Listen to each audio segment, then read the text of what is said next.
כל מי שכיתה י"א, כיתה י"ב, כיתה י' ושונא ללמוד ואין לו כוח וכבר יש לו יותר מדי דברים לעשות, תעצרו שנייה, שמעו את השיר שלי שהוצאתי, אני שם כסף שאתם אוהבים את זה. אם אתם לא אוהבים את זה, תחסמו אותי, סבבה? רגע, שנייה, אוקיי. עכשיו אין לי שיער, יש לי מתמטיקה על הראש ואני רק רוצה לפרוש כי אין לי כוח להתמיד, בא לי חופש, חלם תרבות, אבל אני לא מוותר גם אם זה קשה. למה? כי תמיד אני יודע רק אם לא נשקיע ואם לא נזיע לא נראה את האור,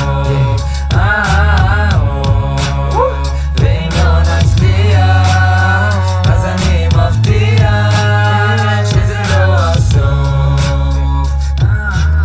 כיתה י"א בספוטיפיי, ביוטיוב, באפל מיוזיק, כל המקומות שאתם רוצים זה נמצא